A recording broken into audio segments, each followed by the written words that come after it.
Folks, sorry I'm not on here as a picture, but I couldn't find a way to get my little image on here and not, override the text.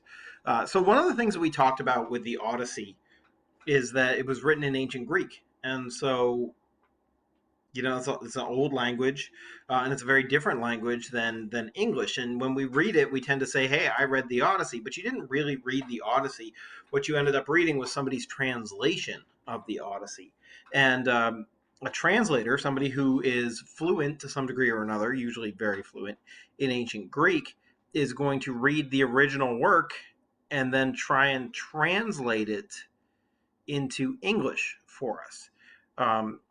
And there's different things that they do in the translation. Some translators are trying to make it sound as poetic as the original.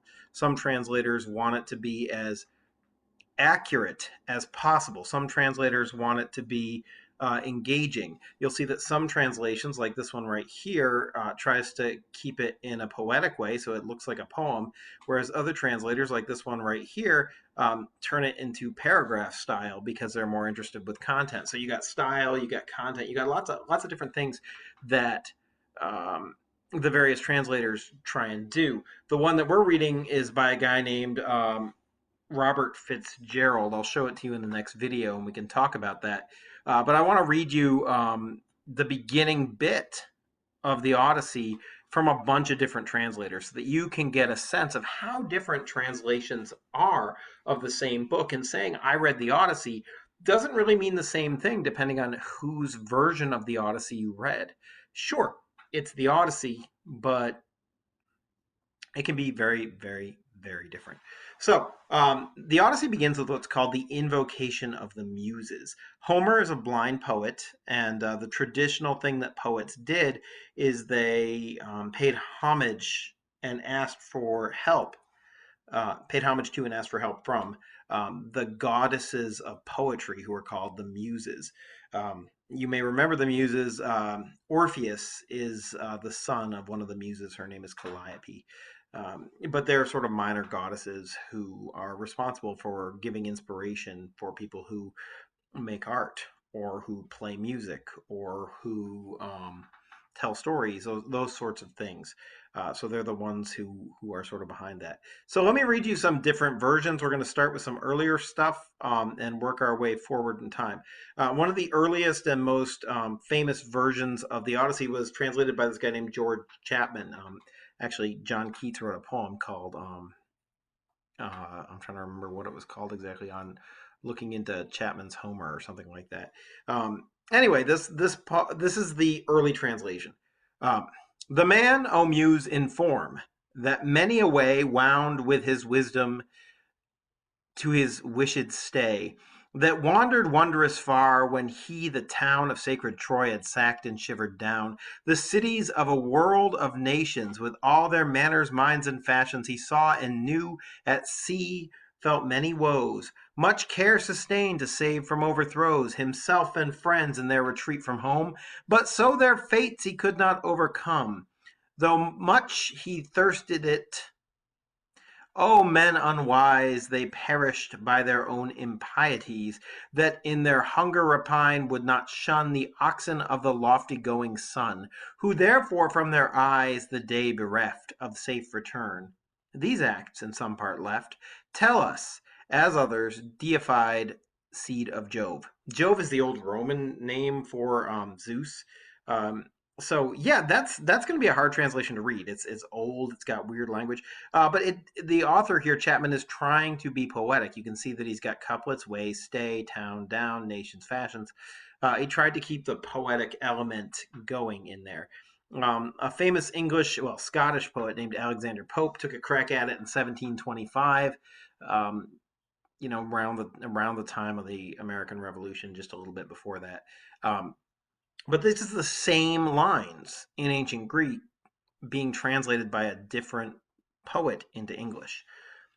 The man for wisdom's various arts renowned, long exercised in woes, O Muse, resound, who, when his arms had wrought the destined fall of sacred Troy and raised her heaven-built wall, wandering from clime to clime, observant strayed, their manners noted and their states surveyed. On stormy seas unnumbered toils he bore, safe with his friends to gain his natal shore.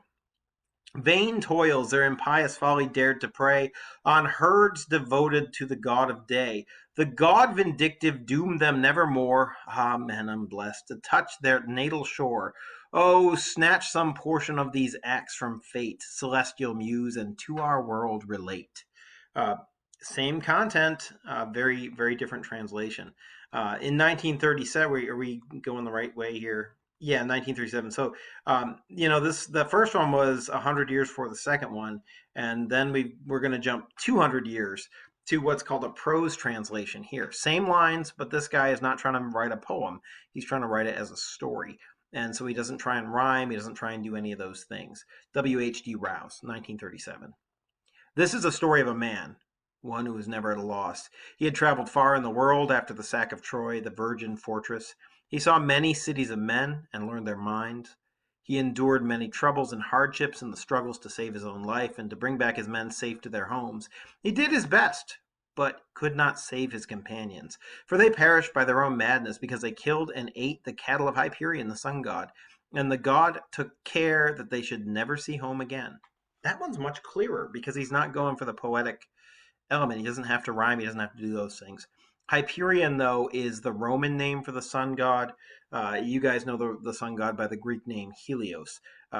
It's an interesting fact that after the demise of the Roman Empire for, I don't know, 1,000 years, we referred to the Greek gods by the Roman god names because Rome was the popular, world-changing place. And it was not for a while that we turned back to the Greek gods, and you see that in these translations. Anyway, we're going to move another 10 years into the future and look at another prose translation here by E.V. Rue. Tell me, Muse, the story of that resourceful man who was driven to wander far and wide after he had sacked the holy citadel of Troy. He saw the cities of many people and he learned their ways. He suffered great anguish on the high seas in his struggles to preserve his life and bring his comrades home. But he failed to save those comrades, in spite of all his efforts. It was their own transgression that brought them their doom. In their folly, they devoured the oxen of Hyperion, the sun god, and he saw to it that they would never return. Tell us this story, goddess daughter of Zeus, beginning at whatever point you will. Now, this one's really interesting because it starts the transition. Hyperion is obviously a Roman name, and Zeus is a Greek name, and it has sort of both going on in there, which is just odd. Here's the 1961 translation by Robert Fitzgerald. This is the one we're going to be reading in class. 1961 is fairly recent, about 50 years ago. Sing in me, Muse, and through me tell the story of that man skilled in all ways of contending, the wanderer, harried for years on end after he plundered the stronghold of the proud height of Troy. He saw the townlands and learned the minds of many distant men and weathered many bitter nights and days in his deep heart at sea, while he fought only to save his life, to bring his shipmates home. But not by will nor valor could he save them, for their own recklessness destroyed them all, children and fools. They killed and feasted on the cattle of Lord Helios, the sun, and he who moves all day through the heaven took from their eyes the dawn of their return. Of these adventures, Muse, daughter of Zeus, tell us in our time, lift the great song again. So this one tries to capture the poetic element, but it doesn't try and rhyme. It doesn't do that rhymey thing. So it's sort of halfway between the ones that rhyme and the ones that are paragraph. It still captures some of the poetic elements. And you can see that it captures some of the paragraph elements too. Here, this is all one line, right? This on the proud height of Troy, he saw the townlands, but he includes a paragraph break in this line. So this theoretically could all be one line of poetry, and it is, but it's also like a paragraph break in a, in a paragraph. So anytime you see that, that's what's going on there. But let's take a look at another one from the same decade, Richard Lattimore. Tell us, Muse, of the man of many ways who was driven far journeys after he sacked Troy's sacred citadel. Many were they whose cities he saw, whose minds he learned of. Many the pains he suffered in his spirit on the wide sea, struggling for his own life and homecoming of his companions. Even so, could not save his companions, hard though he strove to. They were destroyed by their own wild recklessness, fools who devoured the oxen of Helios, the sun god. And he took away the day of their homecoming. From some point here, goddess daughter of Zeus, speak and begin our story. One's a little more awkward to read than the last.